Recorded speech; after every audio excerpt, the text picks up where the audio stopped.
एक ऐसा शूरवीर जो दानवीर के नाम से जाना जाता था, लेकिन उसे खुद ही की माता ने लावारिस छोड़ दिया। माता के ठुकराए जाने के बावजूद इस पुत्र ने कभी किसी का अपमान नहीं किया। बड़ा हृदय रखने वाले इस महारथी को फिर भी किसी जन्म में सुख भोगने को नहीं मिला।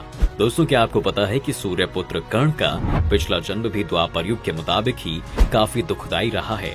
दरअसल जब द्वापर युग में कर्ण का जन्म हुआ तो उनकी माता कुंती ने कुंवारी होने के चलते उन्हें अपनाने से इनकार कर दिया था और कर्ण को गंगा जी में एक टोकरी में डालकर बहा दिया था।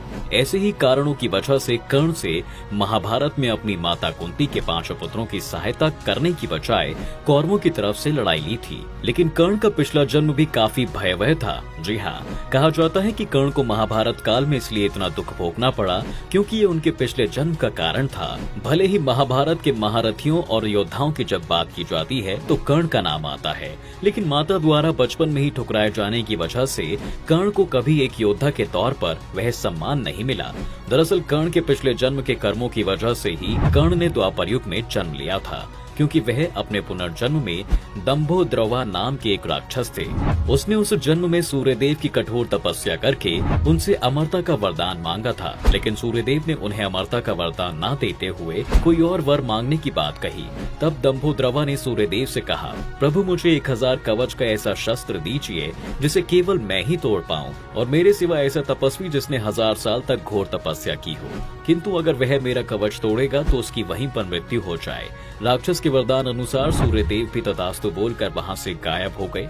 सूर्यदेव से मिले वरदान की वजह से अब राक्षस का घमंड बढ़ गया। उसके तीनों लोगों पर किए जा रहे अत्याचार से देवतागण भी चिंता में पड़ गए, क्योंकि जब कोई उसके कवच को तोड़ता तो उसकी वही मृत्यु हो जाती। अब राक्षस के अत्याचार से परेशान सभी देवतागण भगवान विष्णु से सहायता लेने पहुंचे। तब श्री हरि ने राक्षस को नष्ट करने के लिए नर और नारायण का रूप लेकर एक मां के गर्भ से जन्म लिया। नर और नारायण दोनों भाई थे। उनके पास 2 शरीर जरूर थे, लेकिन आत्मा एक ही थी। नर और नारायण दोनों ही भगवान शिव के बहुत बड़े भक्त थे। उन्होंने उनकी घोर तपस्या की और महामृत्युंजय मंत्र प्राप्त कर लिया। इससे वो किसी भी मरे हुए मनुष्य को जीवित कर सकते थे।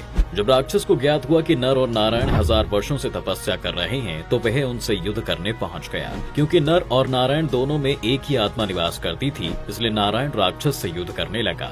नारायण ने युद्ध में राक्षस का एक कवच तोड़ दिया, लेकिन सूर्यदेव के वरदान अनुसार कवच तोड़ते ही नारायण की मृत्यु हो गई। तभी नर उनके पास दौड़ते हुए आए और उन्होंने महामृत्युंजय मंत्र से फिर से नारायण को जीवित कर दिया। इस प्रकार युद्ध चलता रहा और एक एक कर नारायण उनके कवच को तोड़ते रहे। जैसे जैसे कवच टूटता नारायण की मृत्यु हो जाती और नर उन्हें मंत्रों की सहायता से जीवित करते थे।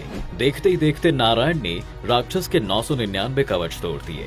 अब उसके पास बस एक ही कवच बचा था। उसे समझ आ गया कि वह इनसे जीत नहीं सकता, इसलिए वह भय के कारण सूर्यदेव की शरण में चला गया। इसके बाद द्वापर युग में सूर्यदेव से माता कुंती को कर्ण जैसे शूरवीर पुत्र की प्राप्ति हुई, जो कवच और कुंडल के साथ जन्म लेता है।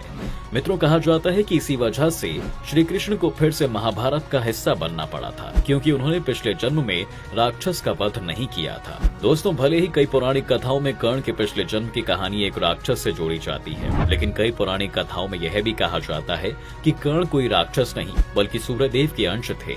सूर्यदेव ने माता कुंती की तपस्या से प्रसन्न होकर उन्हें अपने ही समान कवच और कुंडल युक्त पुत्र का वरदान दिया था। लेकिन तब माता कुंती कुंवारी थी, इसलिए उन्होंने समाज में छवि शुद्ध रखने के लिए कर्ण को न अपनाने को एक टोकरी में रखकर नदी में बहा दिया था। दोस्तों, कर्ण कोई बुरा इंसान नहीं था। कर्ण जानता था कि माता कुंती ही उसकी माँ है, इसलिए उसने कभी अपनी माता से द्वेष नहीं रखा। जब महाभारत युद्ध के दौरान माता कुंती कर्ण के पास सहायता के लिए गई थी, तब कर्ण ने उन्हें कहा था कि कौरवों का ही वो युद्ध में साथ देंगे, क्योंकि उन्होंने अपने मित्र दुर्योधन को उसका साथ देने का वचन दे दिया है। कर्ण एक निष्ठावान शूरवीर था। वह अपने वचन को कभी नहीं तोड़ता, लेकिन उसने अपनी माता को वचन दिया कि वह उनके 4 पुत्रों की जान नहीं लेगा, वह सिर्फ अर्जुन से ही युद्ध करेगा। तो दोस्तों, आज की वीडियो से साबित होता है कि भले ही कई पौराणिक कथाओं में कर्ण का पिछला जन्म एक राक्षस का रूप बताया गया हो, लेकिन द्वापर युग में कर्ण एक शूरवीर कर्तव्यवान योद्धा था, जो सम्मान और आदर का हकदार था, जो कभी उसे मिला नहीं।